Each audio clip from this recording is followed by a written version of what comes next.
What is the strongest force in the world? It is not the fist. It is not the army. It is not the shout that shakes the walls. 2,000 years ago, Lao Tzu said something that no one believed. The softest thing in the world overcomes the hardest. A blade of grass breaks through solid stone. A silk thread, thinner than a hair, holds what iron chains cannot. A monk saves a scorpion that keeps stinging him and never stops being kind. Tonight, 7 ancient stories will show you what that quiet strength looks like. And by the end, you will understand why softness is the one force that never breaks. But first, settle in. Close your eyes. Take one slow breath in and let it go. Feel your body sink into the bed. Let your shoulders drop. Let your jaw fall open. Let the weight of this day slide off you like water off stone. One more breath and out. You are ready. Let the first story come to you now. On the banks of the Ganges, in a time so long ago that the years have lost their names, there lived a monk who walked barefoot along the river each morning, gathering water for the monastery. One morning, as he dipped his clay pot into the shallow water near the bank, he noticed a scorpion struggling on the surface. The current had carried it from somewhere upstream, and it was spinning in circles, its legs flailing, its tail curling and uncurling in panic. It was drowning. The monk set down his pot and reached into the water. Gently, he cupped his hands beneath the scorpion and began to lift it toward the bank. The scorpion stung him. A sharp, burning pain shot through his palm. He flinched. His hands opened.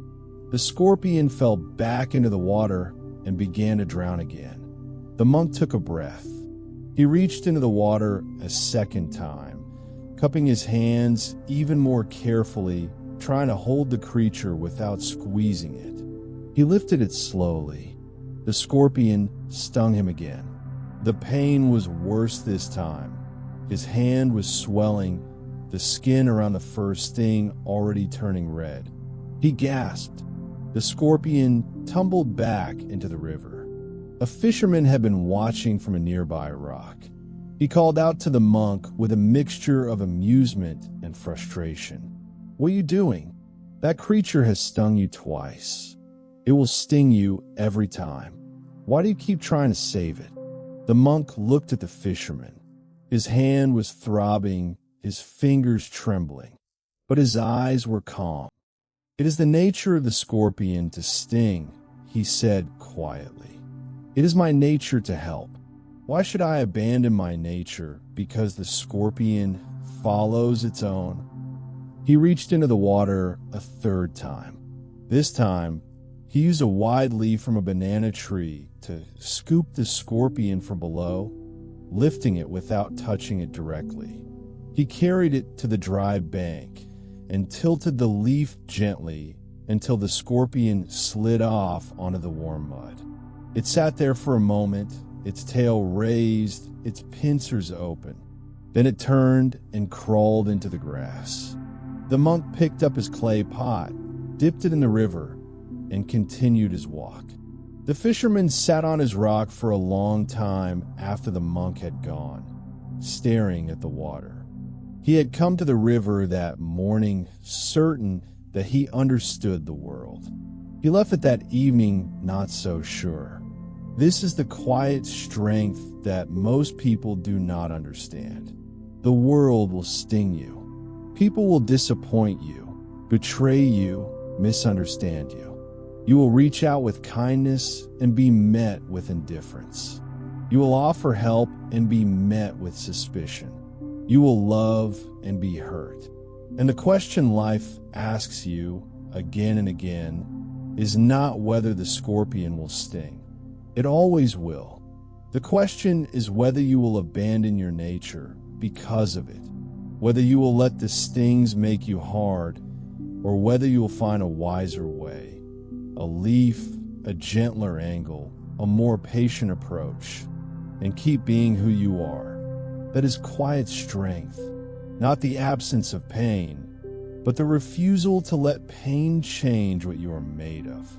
Tonight, if there are stings from today still burning in your memory, sharp words, unfair moments, small cruelties, you can set them down here in the dark. They do not define you. They are the scorpion's nature. Your nature is something else entirely. Something softer, something kinder, something that does not break. Breathe in slowly and breathe out, feeling the sting fade, the warmth return. Let your forehead smooth out. Let the skin around your eyes soften. You do not need to guard yourself anymore. Not here, not now. Let the next story arrive gently, like a leaf floating downstream. In the year 520, a monk named Bodhidharma crossed the sea from India to China. He was not a gentle-looking man. The old paintings show him with fierce eyes, thick eyebrows, a wild beard, and a gaze that could cut through stone. He was built like a mountain, broad-shouldered, heavy-boned, a man who looked like he had been carved from rock rather than born from flesh. But the strength he carried was not in his body. It was in his patience. When Bodhidharma arrived in China, he traveled north to the Shaolin Monastery on Song Mountain. He had crossed an ocean and walked 1,000 miles to reach this place. He asked to be admitted. The monks looked at this strange, foreign figure with his dark skin and intense eyes, and they refused him. They did not trust him. They did not understand his teaching. They turned him away. Most people, upon being rejected, would have argued, or left, or tried another monastery, or grown bitter and told themselves that the monks were fools who did not deserve his wisdom. Bodhidharma did none of these things. He walked to a cave on the hillside above the monastery. He sat down on the cold stone floor. He turned his face to the wall, and he began to meditate. He meditated for 9 years. Not 9 hours. Not 9 days. Not 9 months. 9 years. Facing a stone wall in a mountain cave, through summer heat and winter ice, through rain and snow and silence. He did not leave. He did not speak. He did not explain himself or defend himself, or try to convince anyone of anything. He simply sat. The seasons turned around him like the pages of a book he was not reading. Spring came and wildflowers grew at the entrance of his cave. Summer brought insects and thick, humid air. Autumn dropped leaves at his feet like offerings. Winter sealed the cave entrance with drifts of snow. And still he sat, his breath forming small clouds in the frozen air that dissolved before they reached the wall. The monks at Shaolin noticed him, of course. At first, they thought he was mad. A year passed, and they thought he was stubborn. 3 years passed, and they began to wonder. 5 years, and they started to whisper about him with something close to awe.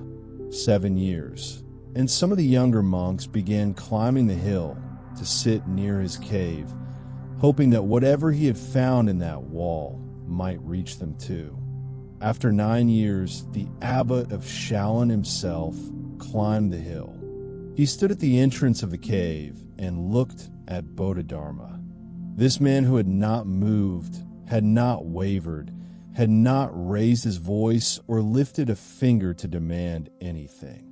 "Please," the abbot said, "come inside. Teach us." And Bodhidharma turned from the wall, stood up, and walked into the monastery that had once refused him. He became the founder of Chan Buddhism, what the Japanese would later call Zen, and the spiritual ancestor of every Zen master who has ever lived. 9 years. 9 years of doing nothing but sitting. No force, no argument, no persuasión, just presence, just stillness, just being there, steady as the mountain itself, until the world finally understood what it was looking at. This is a kind of strength that our age has almost forgotten. We live in a time of instant results. We send a message and expect a reply in minutes. We start a project and expect progress in days. We plant a seed and dig it up the next morning to check if it is growing. We have lost the patience to sit with the wall and trust that the wall is enough. But some things in life cannot be rushed. Healing takes time. Trust takes time. Growth takes time. And sometimes the strongest thing you can do is simply stay. Stay present, stay patient, stay true to who you are, even when no one is watching, even when no one understands, even when the cave is cold and the wall is blank and the years stretch out before you like an endless road. Tonight, you do not need to force anything. You do not need to push your way into sleep. Sleep is not a door that opens when you knock louder. It is more like Bodhidharma's wall. It opens when you stop, try to open it. When you simply sit and breathe and let the patience settle into your bones. Breathe in steady, unhurried, and breathe out, letting the breath dissolve like mist against the wall. Feel your neck release its last thread of tension. Feel your shoulders melt a little deeper into the pillow. You are learning to wait the way Bodhidharma waited. Not with impatience, but with perfect trust. Let the next story come to you in its own time, unhurried as the seasons. There is an old story told in villages across Japan about a blind monk who carried a paper lantern whenever he walked at night. His name was Zuigen, and he lived in a small temple at the edge of a farming village. He had been blind since birth. He had never seen the sun, never seen the moon, never seen a human face. His world was made entirely of sound and touch and smell. He knew the path from his temple to the village by the feel of the stones under his feet. He knew the seasons by the smell of the air, plum blossoms in spring, wet earth in summer, wood smoke in autumn, cold iron in winter. Each evening, when he walked to the village to visit the sick or bring rice to the elderly, he carried a small paper lantern with a candle burning inside. The lantern cast a warm, golden circle of light around him as he walked, swaying gently with each step.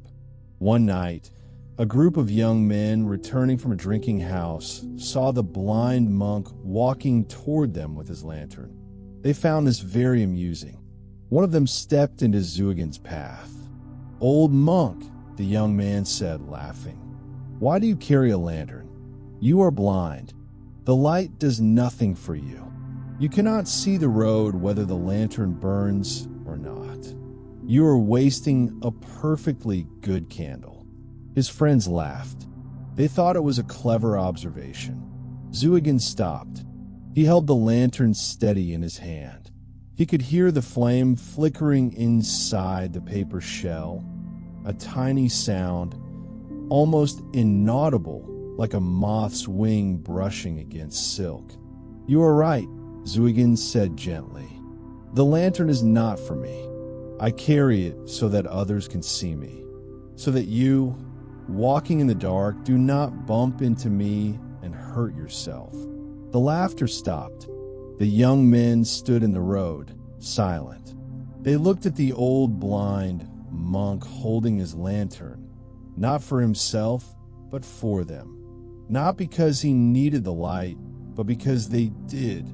He had been thinking of their safety, even though they had been mocking him. He had been carrying a light for people who did not even know they needed it. One by one, the young men bowed and stepped aside to let the monk pass. Zuigen continued on his way, the lantern swaying. the small circle of gold moving through the darkness like a quiet heartbeat.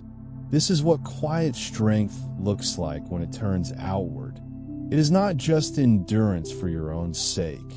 It is care for others, offered without announcement, without expectation of gratitude, without the need to be seen or praised. It is the lantern you carry not because you need it, but because someone else might. Think of all the people in your life who carry lanterns for you.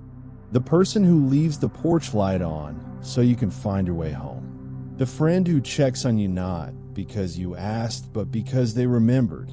The stranger who held the door. The teacher who saw something in you before you could see it yourself. They never asked you to notice. They never expected a thank you. They simply carried the light night after night and trusted that it mattered.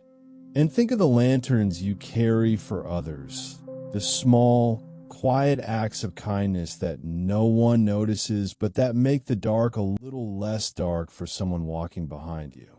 You do not need to carry any lanterns tonight. Tonight, the light is carried for you.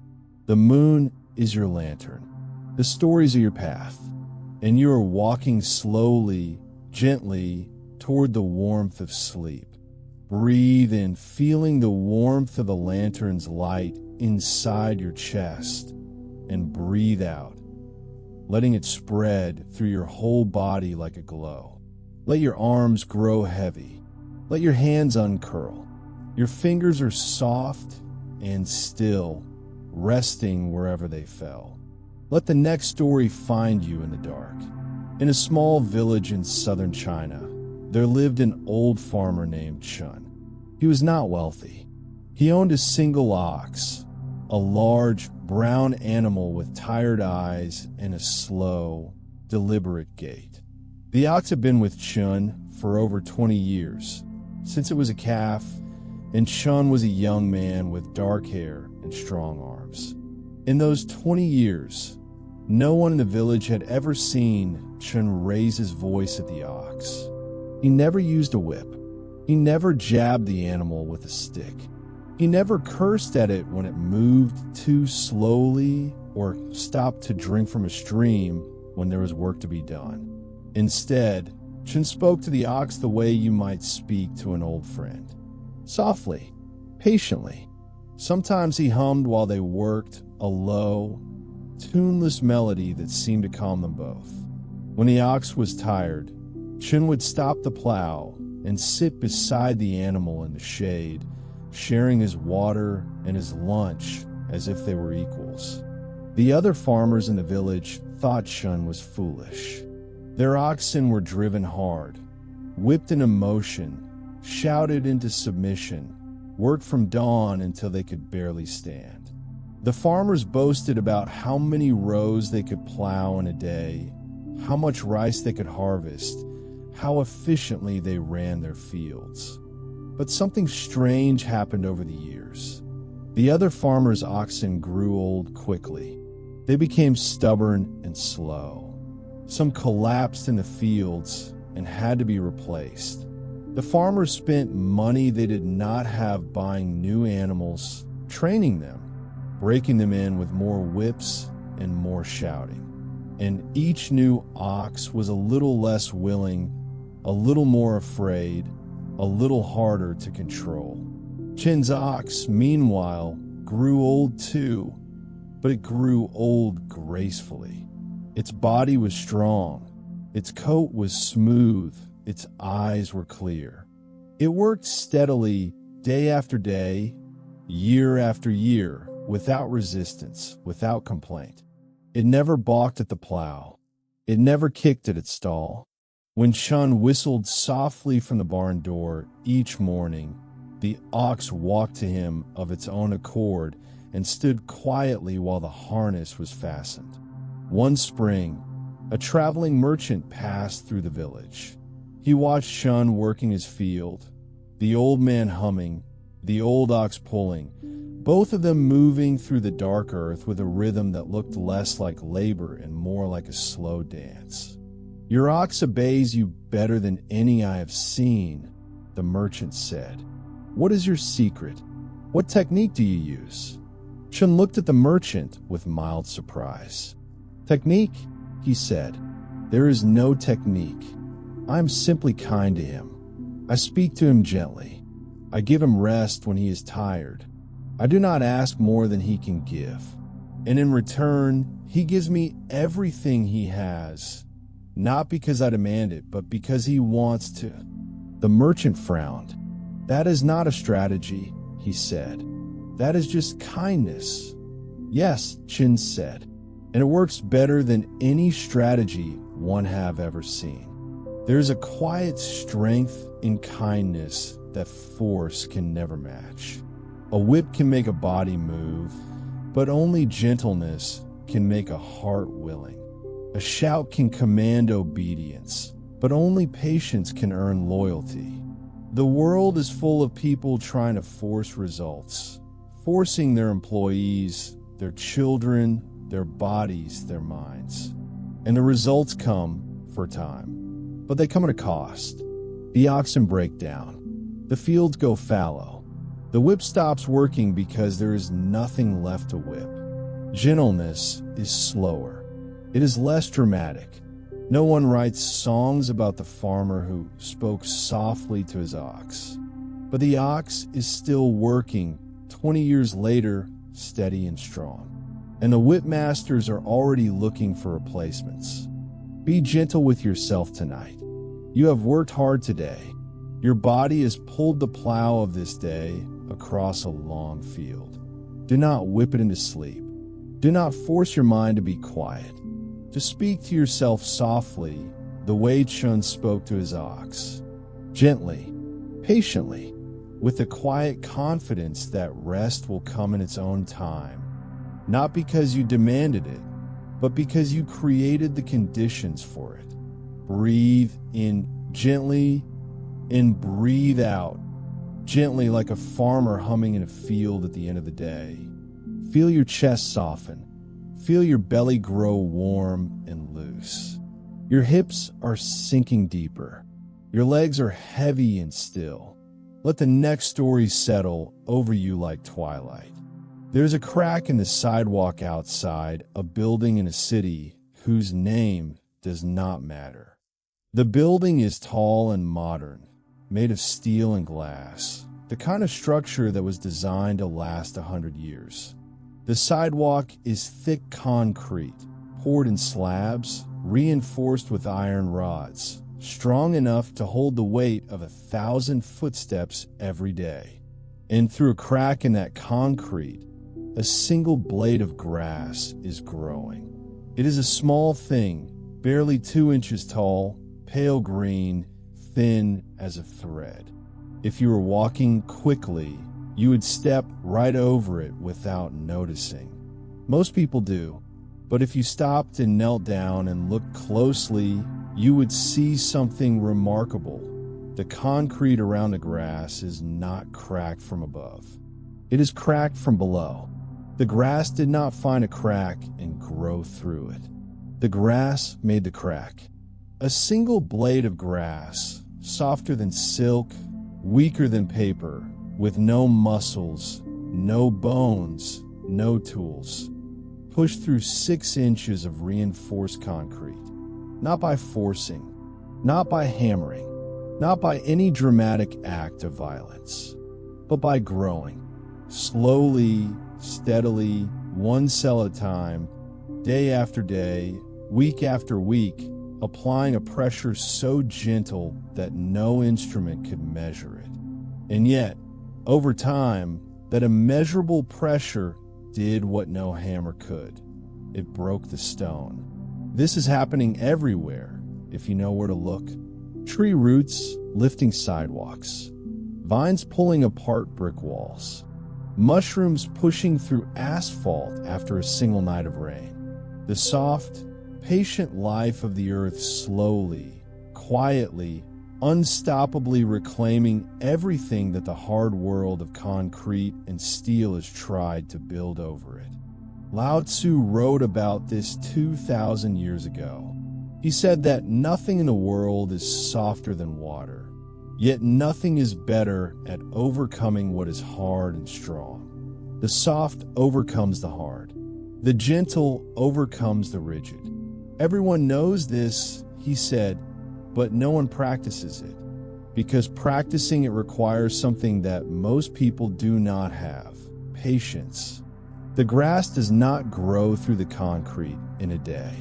It grows through in a season or a year or many years. And during all that time, it looks like nothing is happening. The concrete looks solid. The grass looks weak. Anyone watching would bet on the concrete. They would say, "Look at that foolish little blade of grass, pushing against something 100 times its weight. It will never make it. It should give up and find softer ground." But the grass does not listen. The grass does not compare itself to the other plants growing in open soil with room to spare. It does not look at the concrete above it and feel discouraged. It does not know what discouragement is. It simply grows, one cell at a time, one day at a time. And one morning, the concrete cracks and the green appears, and the impossible has happened so quietly that no one even noticed when it began. You're that blade of grass. Whatever hard thing stands between you and where you want to be, whatever obstacle feels immovable, whatever problem feels unsolvable, whatever weight feels unbearable, you do not have to break through it tonight. You do not have to solve it or overcome it or push through it by force. You just have to keep growing, one cell at a time, one day at a time, one breath at a time, and one morning, without fanfare, without drama, without anyone noticing exactly when it happened, the hard thing will crack, and you will be standing in the light. But not tonight. Tonight is for resting. Tonight is for being the seed in the dark, the root in the soil, the quiet life that gathers strength in the places no one can see. Your knees are soft now. Your calves are warm. Your feet are heavy. Your toes uncurled. Breathe in slow and deep, like roots drinking rain, and breathe out slow and steady, like grass growing toward light. Let the next story come to you like a root finding water. In a harbor town on the coast of Japan, there lived a woman named Hannah who made rope. Not the thick, rough rope that ships use for their anchors, although she made that too, but a finer, thinner rope woven from silk threads so delicate that a single strand could barely hold the weight of a sparrow. Hannah's rope was famous. Fishermen came from distant ports to buy it, because despite its thinness, it never broke. You could pull it, twist it, knot it, drag it through salt water and over sharp rocks, and it held. Stronger ropes, thick hemp ropes, heavy iron chains would snap under strain. Hannah's thin silk rope simply stretched and held. One day, a young rope maker from a neighboring town came to learn her secret. He watched her work for an entire day. He saw her take a single silk thread, so thin it was almost invisible, and begin to twist it with another. Then another, then another, thread by thread, twist by twist, hour after hour. By the end of the day, she had produced less than 3 feet of finished rope. "This is too slow," the young man said impatiently. "I can make 10 times this length in a day using hemp." "Yes," Hannah said, without looking up from her work, "and your rope will last 1 season. Mine will last 20. "But how?" the young man asked. "Each thread is so thin. How could something so weak become so strong?" Hannah held up a single silk thread. She pulled it gently, and it snapped. Then she held up her finished rope, hundreds of threads twisted together. She handed one end to the young man and kept the other. "Pull," she said. He pulled. He pulled harder. He braced his feet against the floor and pulled with all his strength. The rope did not break. It did not even stretch. "One thread is weak," Hannah said, "but when many weak things work together, they become stronger than any single strong thing." This is the secret. Not one great strength, but many small ones twisted together, supporting each other. That is how you make something unbreakable. The young man looked at the rope in his hands, this thin, light, almost delicate thing that he could not break with all his force. And he understood something that would change the way he worked for the rest of his life. Strength does not have to be loud. It does not have to be heavy. It does not have to announce itself. Sometimes the strongest thing in the room is the thinnest thread, because it has learned how to bend without breaking, how to stretch without snapping, how to hold on without holding too tight. Think about the threads of your own life. Each day is a thread, thin, almost invisible on its own. One day does not seem like much. One act of patience, one small kindness, one quiet choice to keep going when everything in you wanted to stop. These things feel insignificant in the moment, but they're being twisted together day after day into something you cannot see yet. A rope, a life, a strength that will hold you through storms you have not yet imagined. You are weaving that rope right now, in this moment with this breath. Each slow exhale is a thread. Each moment of rest is a twist. And by morning, you'll be a little stronger, not because anything dramatic happened, but because you rested, and rest is one of the strongest threads there is. Breathe in, feeling the threads tighten gently, and breathe out, feeling them hold. Your whole body is soft now, warm, heavy, quiet. You are wrapped in stillness the way silk is wrapped around silk, layer after layer, gentle and strong. Let the last story come to you now, soft as silk, strong as rope. At the foot of a great mountain in Korea, there was a monastery known for its garden. The garden was not large, perhaps 30 paces wide and 50 paces long, but it was considered the most beautiful garden in the country. Scholars traveled for weeks to see it. Poets wrote verses about it. Painters tried to capture it on silk, but no painting ever matched the real thing. The garden's beauty was not in any single element. The trees were ordinary, a few maples, a plum, a gnarled old pine. The stones were local, gray and brown, nothing exotic. The moss was the same moss that grew on every temple wall in the region. There were no rare flowers, no imported plants, no elaborate water features. Just trees, stones, moss, and a small, clear stream that wandered through the garden like a child exploring a room. What made the garden extraordinary was its gardener. Her name was Soo-yeon, and she had been tending the garden for 47 years.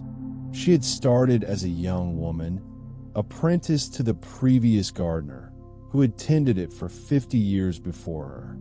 Before him, another gardener, and before that, another.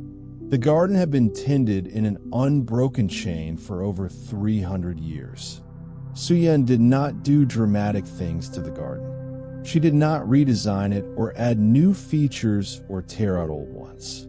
Each morning, she walked the garden slowly, the way a doctor walks through a ward, checking on each patient. She noticed things that no one else would notice. A branch growing at a slightly wrong angle. She would tie a small string to gently guide it over the course of a year. A stone that had shifted a fraction of an inch after a heavy rain, she would nudge it back with her foot. A patch of moss that was thinning. She would shade it with a strategically placed leaf until it recovered. Her work was invisible. Visitors to the garden never saw her working because she worked at dawn before anyone arrived. They saw only the result, this perfect, peaceful space that seemed to have arranged itself by nature, as if beauty simply happened here without human effort. But of course, beauty does not simply happen. It is tended, it is maintained. It is the result of 1,000 invisible adjustments made by someone who cares enough to notice and patient enough to act slowly. One evening, a young monk found Suyun sitting at the edge of the garden, watching the last light of day touch the top of the old pine. He sat beside her and asked what the hardest part of her work was. She thought for a long time. The stream burbled over its stones. A maple leaf spiraled slowly to the ground. The shadows in the garden lengthened and softened. The hardest part, she said, is doing very little and trusting that it is enough. The garden does not need me to do great things. It needs me to do small things every day for a very long time. It needs me to notice what wants to happen and to help it happen a little more easily. That is all. But that is all turns out to be the hardest work there is. She paused, then added, anyone can build a garden in a day, but only patience can grow one that lasts 300 years. The young monk sat with those words for a while. He looked at the garden around him. The moss that had taken decades to spread across the stones, the pine that had been shaped by 100,000 tiny adjustments over 100 years, the stream that had carved its gentle path through the earth one drop at a time. Nothing in this garden had been forced. Everything had been invited. This is the quiet strength at the heart of every lasting thing. Not the grand gesture, but the daily tending. Not the dramatic transformation, but the gentle adjustment. Not the hero's single act of courage, but the gardener's 47 years of showing up, morning after morning, doing the small, invisible work that keeps beauty alive. Your life is a garden like this. It does not need you to do great things tonight. It does not need a dramatic overhaul or a bold new plan. It needs rest.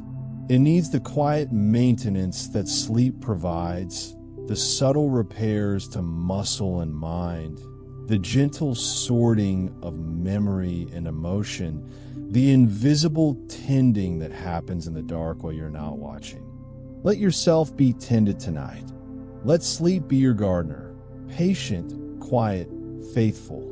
It will walk through the garden of your body and mind, noticing what needs noticing, adjusting what needs adjusting, caring for things too small for you to see. And by morning, the garden will be a little more beautiful. Not because anything dramatic happened, but because someone tended it with care. Breathe in slowly the way dawn arrives, and breathe out softly the way dew settles on moss. The 7 stories have ended now, dear friend. 7 whispers about the quiet strength that holds the world together.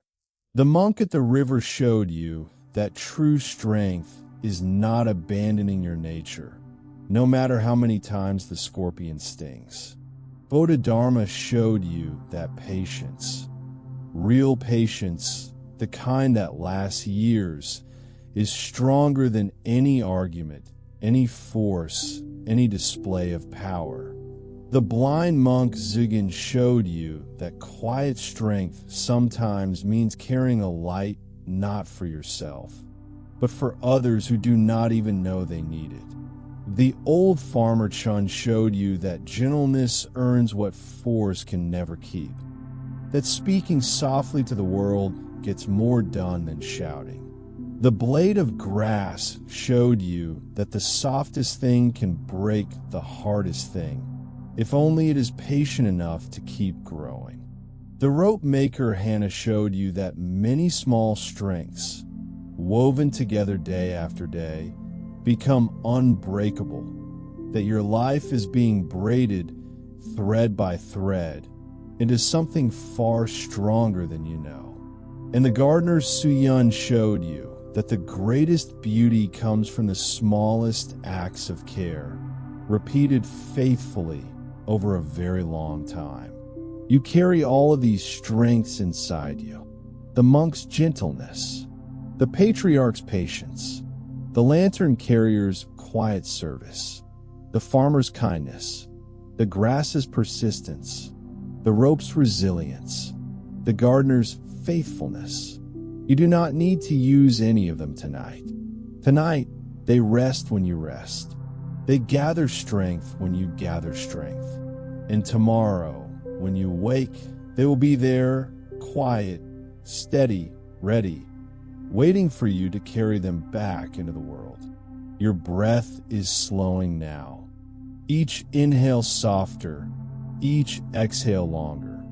The space between breaths is growing wider, deeper, warmer. You are sinking into that space the way a stone sinks into a calm pond, slowly, gently, without a splash. There is nothing left to hold, nothing left to carry, nothing left to prove. Just rest, just breathe, just be held by the quiet strength that has been holding you all along.